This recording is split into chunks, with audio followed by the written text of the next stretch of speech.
All right, everyone. It's a Wednesday, meaning we've got a short show today. So let's hustle. Welcome into the college football show. That is the college football show right here at the Voice of College Football every Monday through Friday, 10 a.m. Eastern Time. Great to see all of you on a Wednesday. All right, good stuff. College football is underway.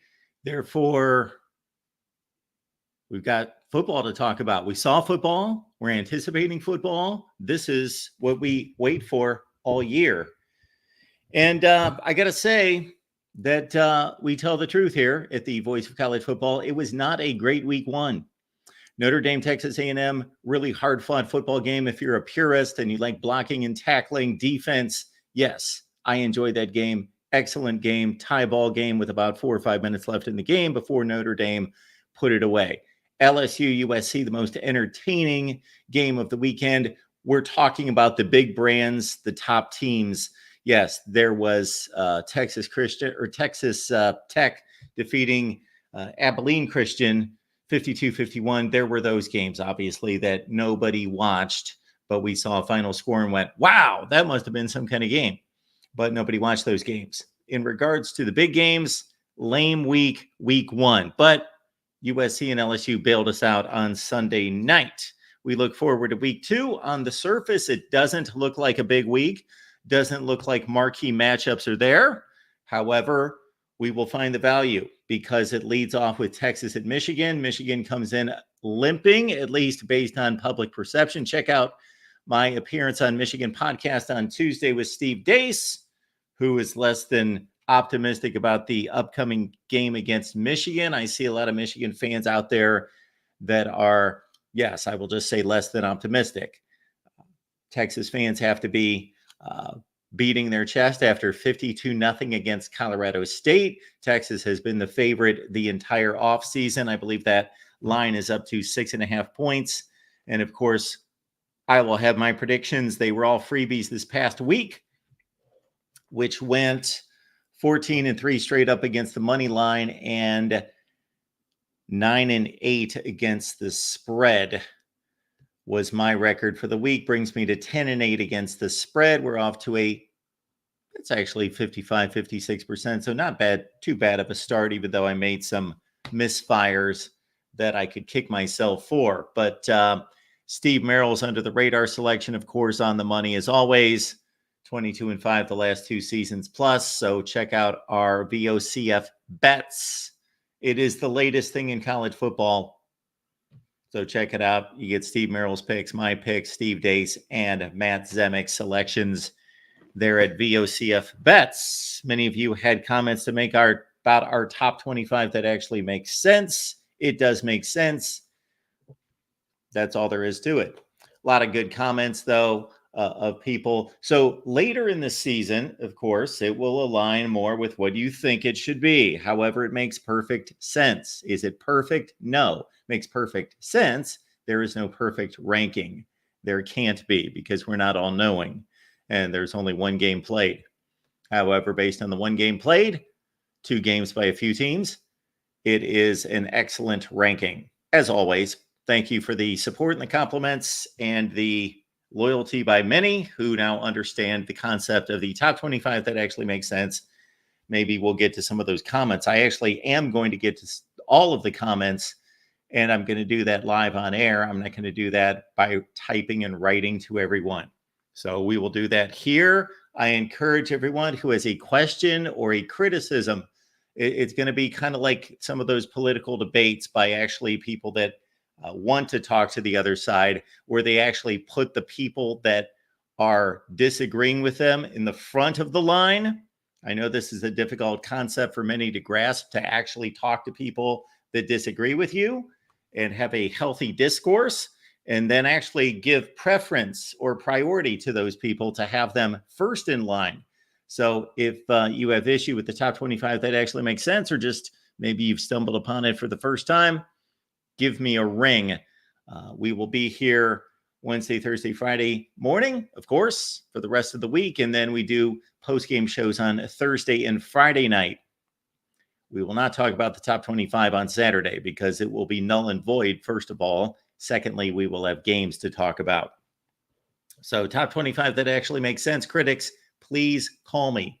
Don't just insult me in the comments and run and hide behind a faceless avatar and behind some Stick 3287J type of title. Okay, Amazon links in the description section of all the videos. Please use the Amazon link. Arkansas, Oklahoma State, one of the better games, I believe, that we've got on tap coming up this Saturday. It's an ABC game at 11 Central, 12 Eastern. We had Ty Hudson from Tusk Talk with Ty on Tuesday. A lot of T's there. And then we've got Cody Stovall lined up for Oklahoma State all day. Oklahoma State, OK State locked on. He's coming up on Thursday. Of course, we want to preview all the big games, Nebraska, Colorado, and such. And we will do that with the support of our media friends out there. But if not, hey, I can take it on. You can take it on. We will look at all the best games. Let's get to our schedule here at the Voice of College Football very briefly. Then we will get to the schedule for week 2. So again, this show is designed for me to rant, for you to bring your comments and questions, for you to call and rant, ask questions, do whatever you want. And then, of course, for us to get the best guests we can possibly get for this, what is a 1-hour show Monday through Friday, but you can extend us to overtime on most of those days, excluding this one, which leads us into the schedule for Wednesday, which is Ohio State Live at 11 a.m. Eastern Time. We've got a packed show, which means I host 5 shows on Wednesday. Ohio State Live, 11 a.m. Eastern Time. That's on the Buckeyes channel. Then we've got a triple header this evening with Florida State Live at 6. Wow, that's going to be a mausoleum type atmosphere on the Florida State show. I just saw one headline on X this morning that said that they are reshuffling starters. Florida State loses to Boston College at home by multiple scores. Ouch.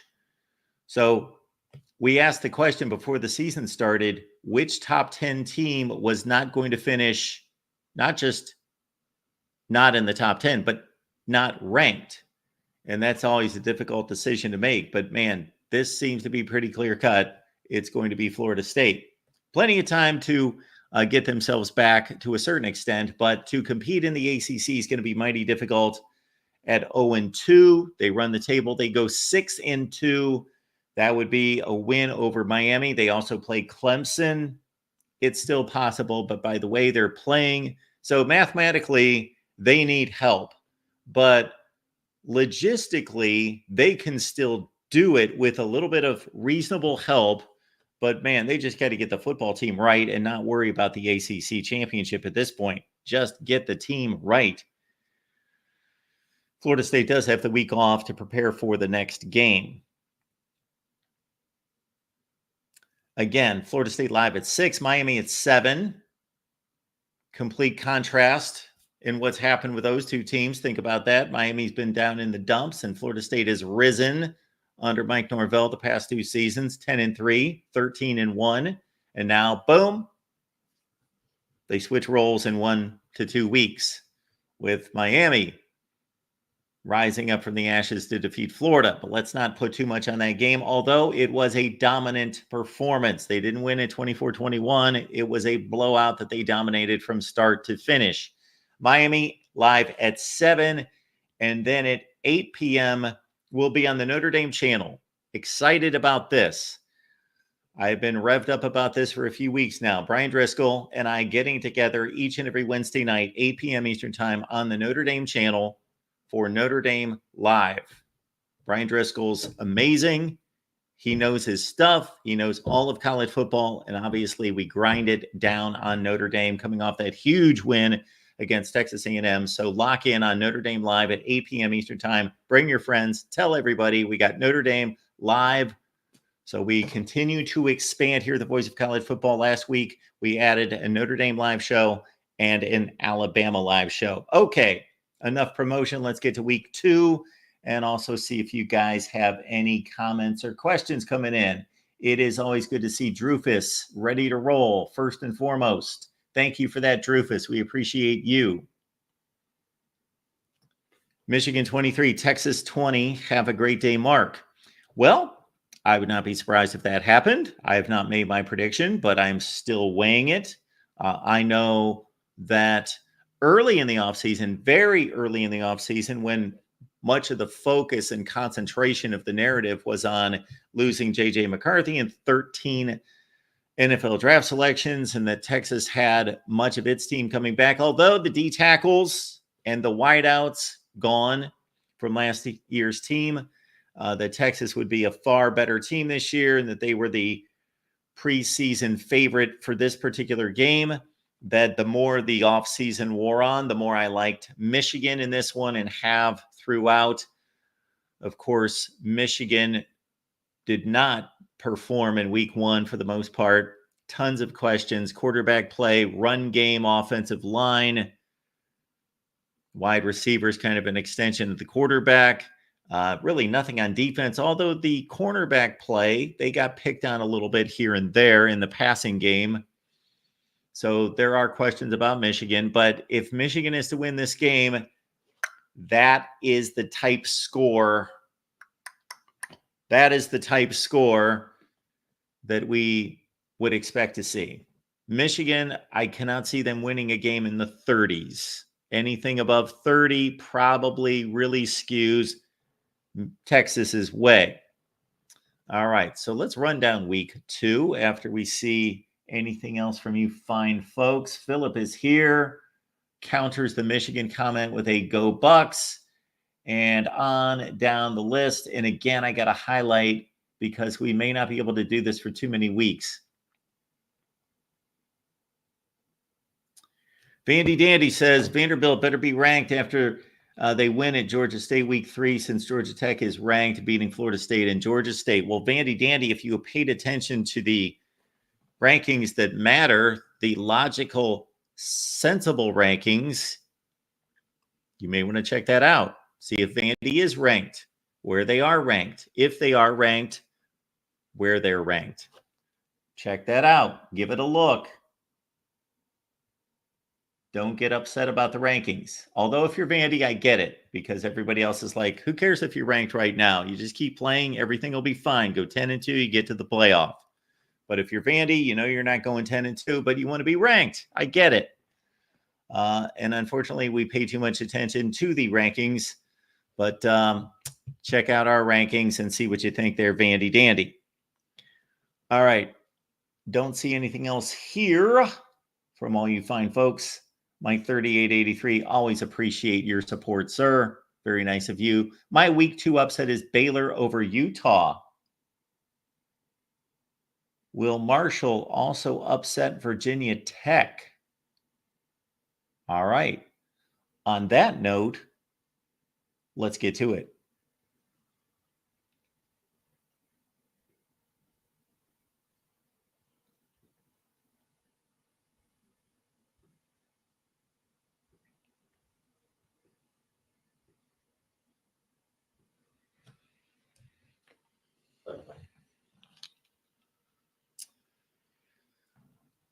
We've got an ad for GMC Trucks. They are not sponsoring the voice of college football. However, starting on Friday. So, if you're understanding of the college football calendar, you may be thinking, why aren't there Thursday night games? What's going on with the Thursday night games? Thought they were always Thursday night games. Well, in this particular week, for the past several seasons, probably ever since the NFL, when the NFL moves, everything shifts in American sports. Everything. So once the NFL said, we are going to play a Thursday night game. Now, they had been playing Thursday night games throughout the season. I think those started back in the early 80s that they started playing Thursday night games, but they were like Thursday night specials. They would be about 4 or 5 times a season. And of course, like everything else in American sports, they just increased and increased and increased because they made money. So they started with Thursday night games a few times a year. It increased throughout the years. I don't know at what point we got to I think it became a back half of the schedule move by the NFL, Thursday night games. And then they started to creep earlier into the season. Now, at what point they decided, okay, we're going to make Thursday night this spectacle on opening night, and it's actually going to be the first game of the season. That's probably been what, 5, 6, 7 years, something like that the NFL has designated. Number one, we're going to make this the first game of the season. It's not going to start on Sunday. It's going to start on Thursday. And then on top of that, we are going to make a spectacle out of it. We're going to highlight the previous year's Super Bowl champion. So I assume that Kansas City's playing on Thursday night. And then basically everybody cowered from that, college football in particular. So no Thursday night games to go up against the NFL, which leads me to this. We always do our Thursday night post game, but there is no Thursday night. So no post game on Thursday night for us. Okay, just figured that out. All right, so watch the NFL or maybe do actually something useful on Thursday. Maybe you can, I don't know, paint a room in your house or read a book or go for a walk or actually talk to somebody face to face. So we'll all do those good, healthy things on Thursday night. All right, on Friday,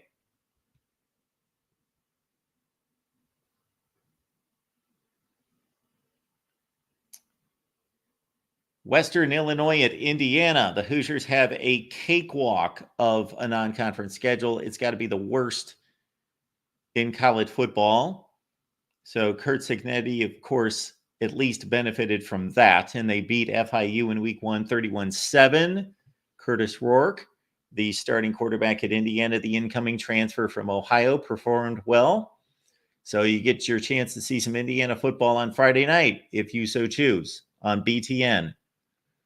BYU at SMU, they play at the same time on ESPN2. SMU coming off that Nevada scare, throttled somebody 59-7, some FCS fodder.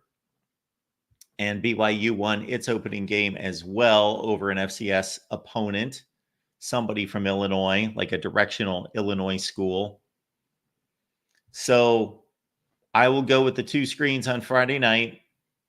And I will have more attention on BYU, SMU, unless Indiana gives me reason to give them some attention. And then at 9 o'clock Eastern time, I will be more focused on Northwestern hosting Duke. These two schools love to play football against each other.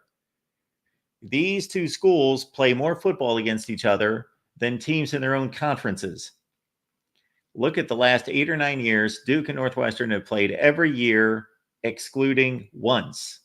This has become the Notre Dame Stanford, Notre Dame USC of the, I guess, eastern portion of the United States. Northwestern and Duke. Get used to it. It's a rivalry now. FS1, 9 p.m. Eastern time, Duke, Northwestern. For me, I'm good with those two games. The last two games right there. I'm okay. I'll be entertained, I think. The last game there should be close. The SMU BYU game should be close, I would think. I don't know what the lines are in those games. I would think that Northwestern is a slim favorite. Duke beat Elon 26-3. Malik Murphy at quarterback. Of course, Manny Diaz taking over Duke. And then Northwestern beat Miami of Ohio 13-6. I got to think Northwestern's a slim favorite. 1-2 points, maybe. And that I got to think maybe SMU by 3 or 4 points over BYU. I don't know, though. I will know, though, because we've got our picks coming later this week. On Saturday, by far the biggest game in college football, both from the standpoint of college football playoff, and then also the prestige of the matchup. They've only played once. That was in the 2005 Rose Bowl, one of the great Rose Bowls of all time. Even though I personally did not like a non-pack 10 or 12 team playing in the Rose Bowl at the time. Michigan, Texas, they went down to the wire. Texas won. 37-35. Vince Young being Vince Young before we knew Vince Young would be Vince Young at the Rose Bowl. All right. Texas wideouts against Michigan secondary. Those one-on-one matchups, crucial. Michigan getting to Quinn Ewers, crucial.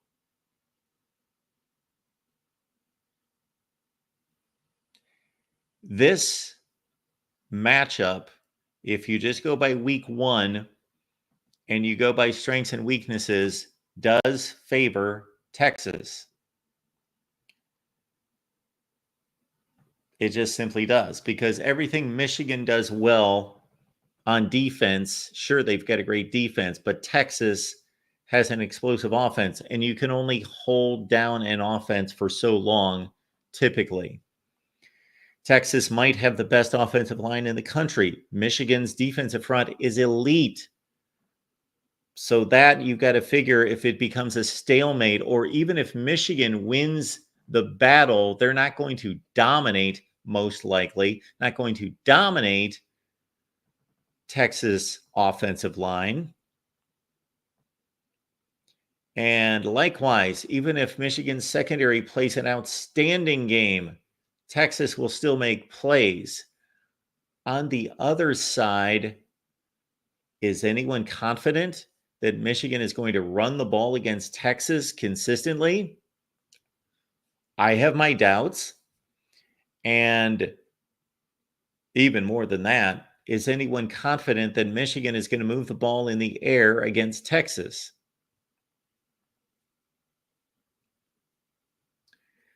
Michigan's path to victory is fairly narrow, but it's still there. And I have yet to make my pick on that game, of course. Bowling Green at Penn State. Penn State looked the part in week one. Impressive win over a decent West Virginia team. Arkansas at Oklahoma State. That will be the game that I will focus on second, it appears. So my TV viewing at noon, and also our instant analysis, unless something changes, is going to be Texas, Michigan, first and foremost, Arkansas, Oklahoma State. So I usually go with 3 screens, and I can only really focus on 2 games. So be looking out for some instant analysis on Michigan, Texas, and Oklahoma State, Arkansas. I like this Georgia Tech Syracuse game. Now that Georgia Tech's open with a couple wins, Syracuse with its new head coach, Fran Brown, Kyle McCord had a nice stat line against Ohio. Syracuse won by 17. Georgia Tech at Syracuse. Georgia Tech ranked, and ranked slightly higher by the rankings that matter. Kansas State at Tulane. So this must be part 2 of the home and home signed a few years ago, because Kansas State, the year they won the Big 12 championship, that would have been 2022. It seems like forever ago. No, it was only 2 seasons. Tulane went into Manhattan and upset Kansas State. Now, at the time, we had no idea that Kansas State was going to win the Big 12, and we certainly didn't know that Tulane was going to go on to win the Cotton Bowl and be the number 1 G5 team that season. But Tulane, Kansas State, that's a nice game. So actually, I'm going to have difficulty here, because I really like those 4 games. I really like those 4 games at noon. So I'm only going to watch 2, because that's all my attention span can hold. But 4 TVs would be good, and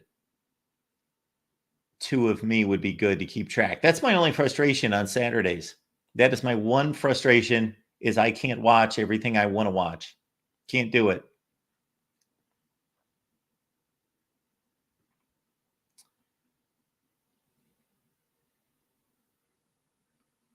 Elsewhere at noon, we've got a couple Big Ten teams hosting Rhode Island and Akron.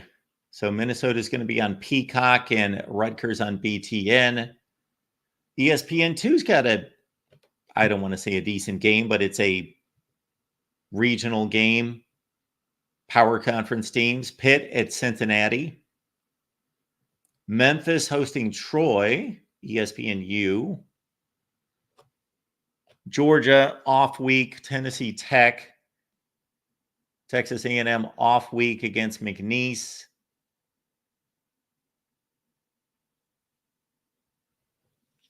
You know, it's a lousy, lousy matchup when Georgia is relegated to ESPN Plus. They're not even on the SEC Network. They're on SEC Network Plus. So go try to find that game. UNLV had a big game, big win in week 1 against Houston, 27-7. 3:30, Notre Dame attempts to not fall into a trap against Northern Illinois at home. All right, then we've got a Fox game at 3:30. So let's size up our 3:30 games. Iowa State is the game I'm going to watch first and foremost above anything else. Although there are no great games at 3:30, but I see a lot of decent matchups here.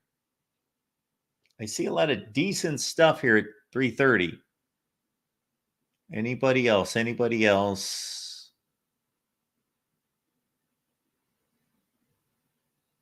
Okay. That's it, but that's going to be tough for me to grind that down to 2 games. Because I would like to see Cal and Auburn. I would like to see South Carolina, Kentucky, and Michigan State, Maryland. So we've got another 4-pack at 3:30 that I would like to see.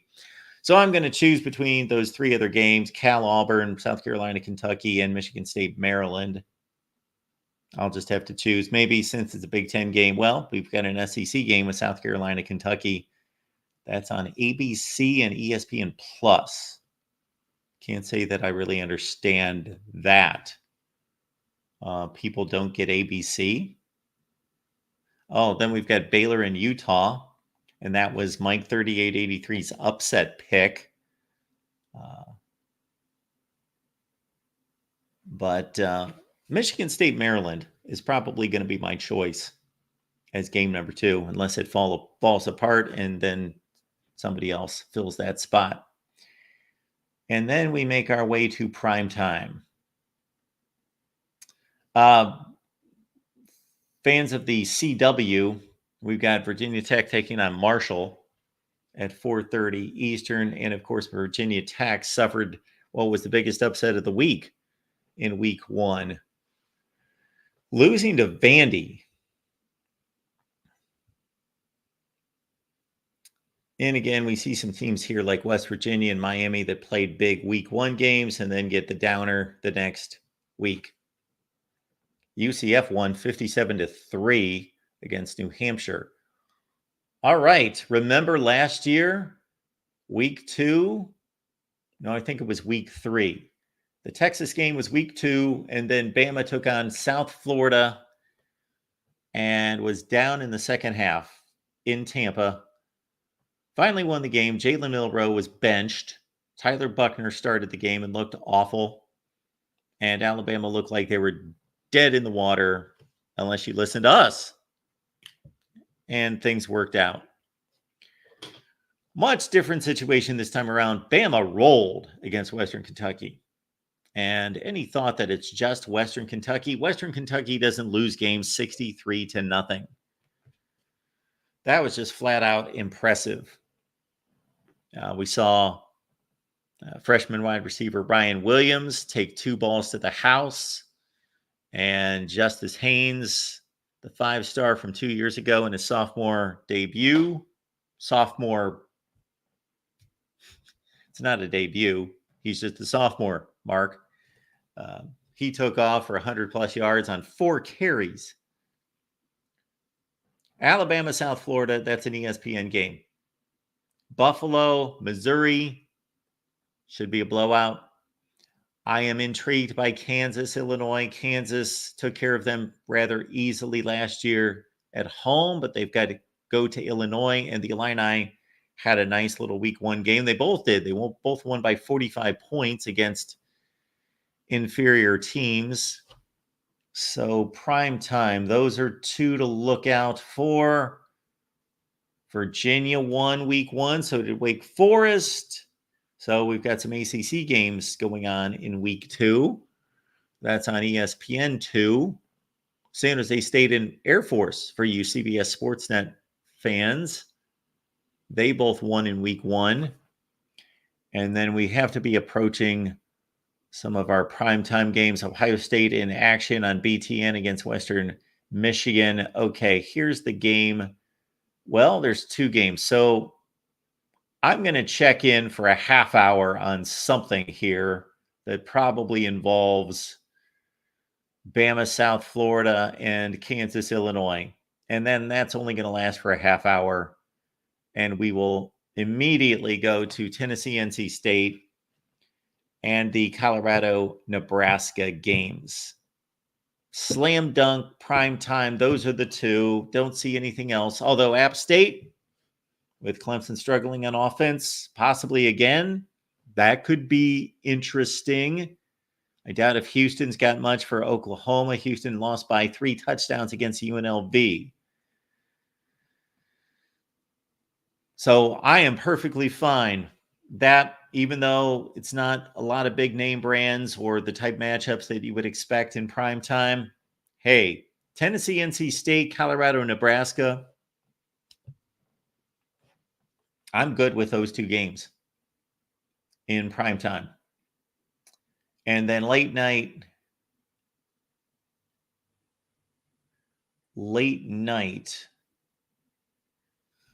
we will be live with you late night.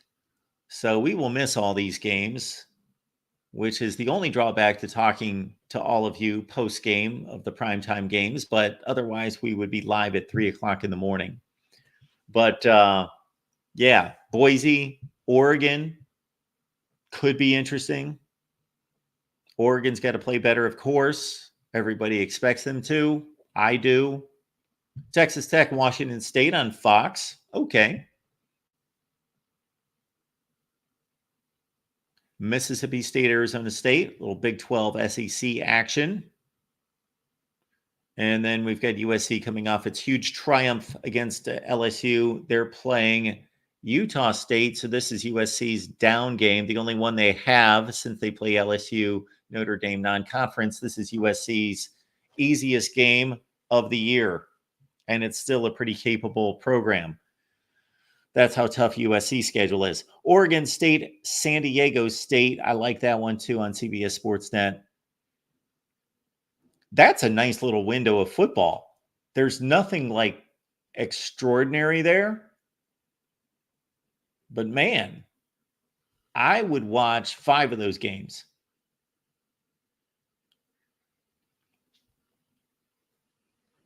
And I would watch Oregon, Boise State first, and then probably San Diego State, Oregon State second, or maybe Mississippi State, Arizona State. I'd probably watch that game second. So for those of you who like to keep up with conferences and who's got the best conference and what are the records, let's keep this in mind because after, let's see, week 3, week 4 in that range, I will, of course, do a conference comparison. We will throw all these non-conference games together and figure out who is playing the best in these conferences against each other. What is the battle of the conferences? Well, this past weekend, we saw North Carolina edge to Minnesota at the wire, so that's an ACC win against the Big Ten, although you would consider that North Carolina is probably going to be a much higher seed in the ACC than Minnesota in the Big Ten. We had anybody else in the Big Ten play a Power 4 team? I don't think so. I think that was it, right? Penn State beat West Virginia. So there's a win for the Big Ten against the Big 12. And they're probably pretty comparable seeds, although Penn State may be a little bit higher in the Big Ten than West Virginia in the Big 12. We, of course, had the SEC blow out the ACC, Georgia Clemson. But then we had the ACC blowout, the SEC, Miami, Florida, although that's kind of a mismatch in terms of seeding. Those are not comparably seeded teams. We would not expect. Miami might win the ACC, and Florida's going to be buried in the SEC. Of course, the Big Ten got a big win against the SEC, USC, LSU. And Notre Dame beat Texas A&M, so there's another loss for the SEC.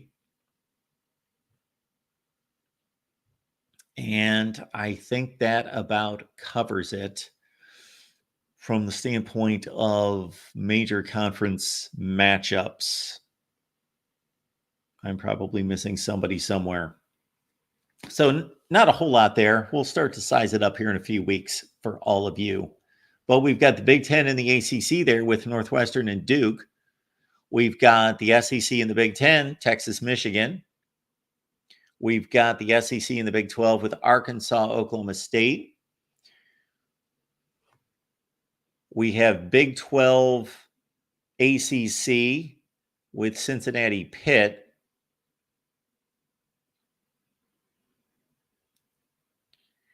Keep in mind that Baylor and Utah is not a conference game. There's a couple games played within Big 12 this season where there are Big 12 teams getting together because of previous contracts, but they are not counting as Big 12 conference games. And this is one of them, Baylor, Utah. Big 10 and the Big 12 there with Iowa, Iowa State, of course. We've got the ACC, Cal, taking on the SEC, Auburn.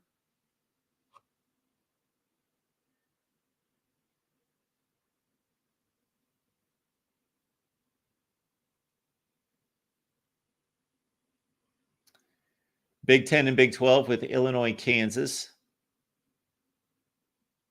Probably not a good matchup for the Big 10. One of the worst teams in the Big 10 taking on one of the best teams in the Big 12, we expect.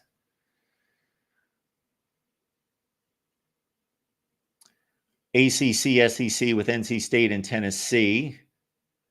Big 10, Big 12, Nebraska, Colorado.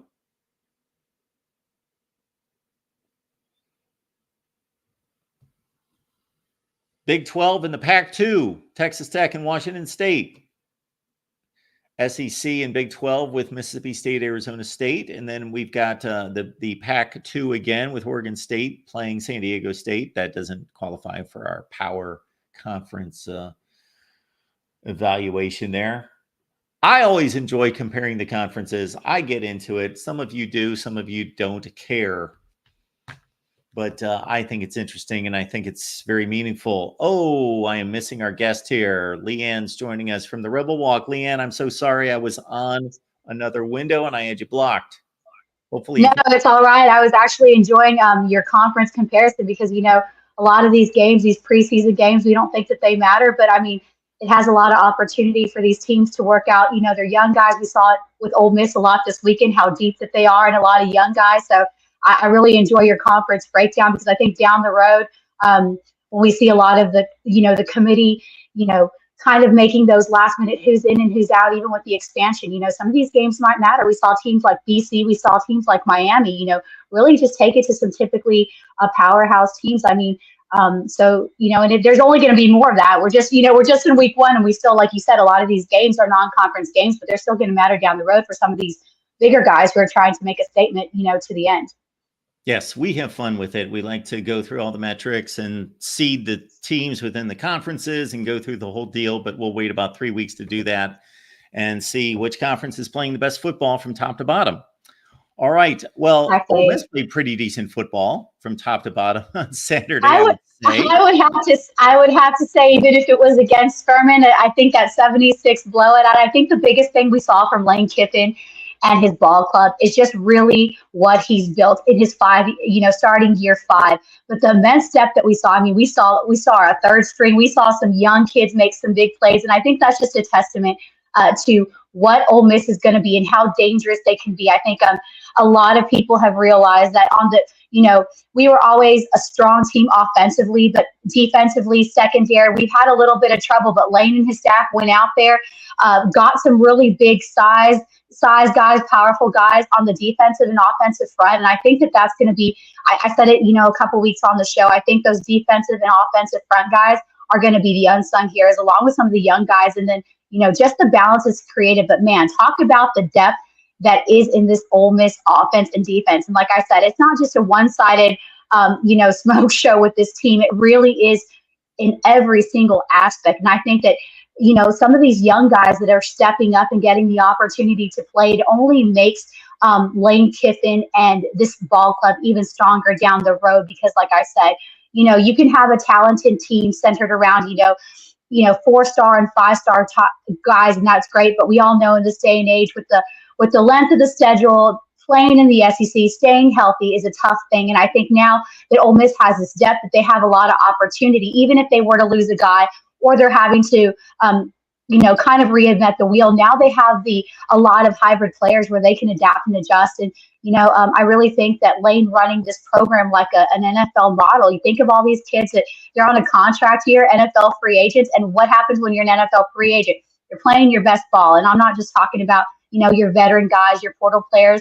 A lot of your young guys are stepping up, trying to prove like, hey, like a kid like Caden Lee, young kid started, true freshmen, Will Eccles, Cam Franklin. They're going to be some young guys that are really going to step up, trying to compete and really help this Ole Miss ball club this year. Yeah, we note that the FCS matchup is an obvious win. However, there's a lot of teams that go out in that situation and struggle and kind of play around and only win by a couple touchdowns. And this is what the national powers typically do. If you look around the landscape of college football, they just throttle the opponent like Ole Miss did. So not the typical showing that you would have seen from Ole Miss in previous years against an FCS. They looked the part of a national powerhouse. Exactly. And some of the recruits that, were watching and that were on hand, that's one of the common things that they said. I asked them, what really impressed you about the way Ole Miss see? Because, this offseason, there's been a lot of speculation. The bar has been set high, but now we actually get to see it translate on the field because we're playing ball games now. It's not just what we see in practice. It's not just what we've been talking about. And a lot of the recruits that I was talking about that, like I said, were there on site or, watching the game. So they were just really impressed that Ole Miss on every aspect never let up. They continued to keep playing as hard, and then every guy got an opportunity, and that's what really impressed them. And they just couldn't say they just said how loaded they were, and that they just never eased up. There was never this sense of hesitation. There was this never sense of being able to finish and complete each play. Every play translated in a positive aspect for that. And I think that's one of the struggles we had a couple years back. We would play really strong in the first half or vice versa, but we really could never finish and close the game. And now we have the tools and the means, on the sidelines, from the play calling to the depth. I can't stress enough this depth of the type of talent that we have and the talent across the board. I think is really going to be the difference maker in this Ole Miss ball club. Making a run and really showing, and that they're not just talk, they really are translating is to a very highly effective powerhouse team that we haven't seen in a very long time. Jackson Dart was on point with 5 touchdown passes, only missed 5 throws. I saw Trey Harris had an enormous game, almost 200 yards receiving, I think 179, 8 catches. And folks, if you don't know it now, Ole Miss may have the best wide receiver room in the country. When I was seeing those guys pull down receptions last season, I would continually think, okay, here's another Ole Miss receiver led by Trey Harris, but certainly a few other guys that were hauling down passes that were just ridiculous. The defensive front. So that's something that you've highlighted with us a few times. And now we finally got to see them in week 1, and they were stout. I saw another number in the box score that you rarely see in college football: 16 tackles for loss. They just lived in the backfield all day.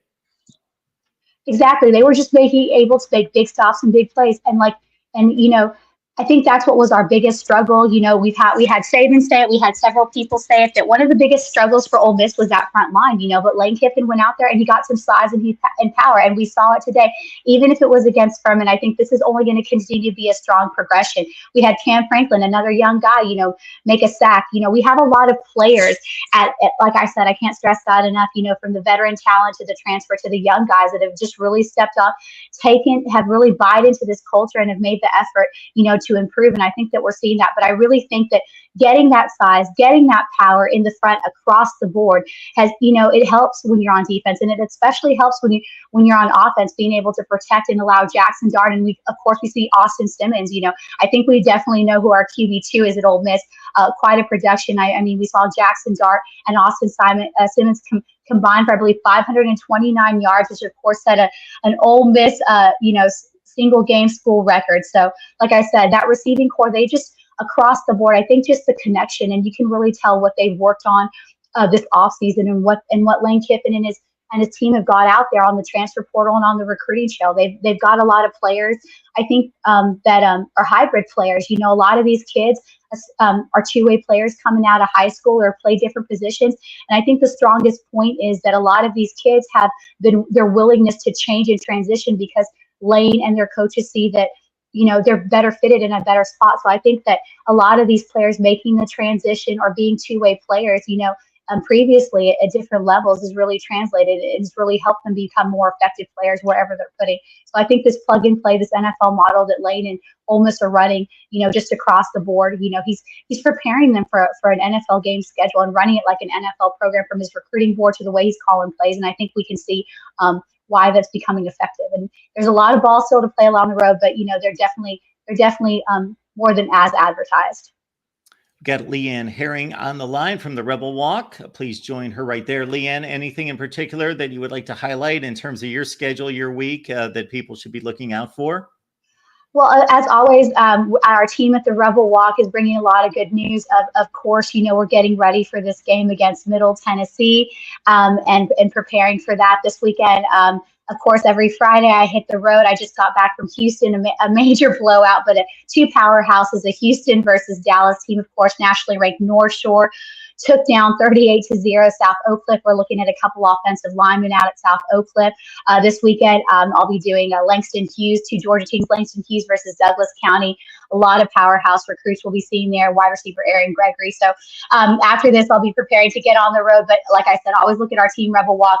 Great coverage, game day coverage. They can get you covered with all our game day stuff, preparing for Middle Tennessee. And of course, like I said, I'll be looking at our latest recruits and hopefully finding some new diamonds in the rough on the road this week.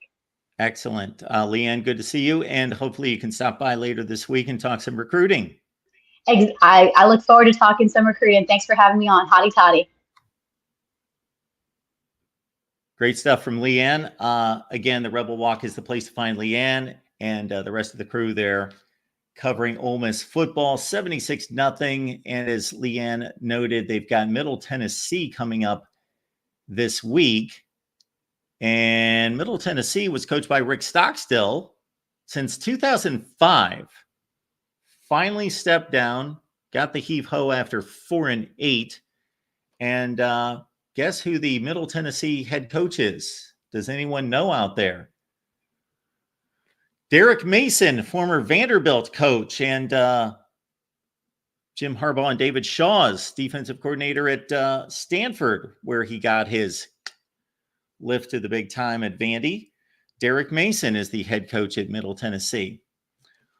All right, folks, we do appreciate you being here at the Voice of College Football. Thank you so much for all that you do for us. The Amazon links in the description section of all the videos. Please, when you shop on Amazon, please use the link that we provide. Think about this. Let's say you spend $50 at Amazon, $50. That all goes to Amazon, of course, right? If you use our link, we get 2, 3, 4, depends on the item.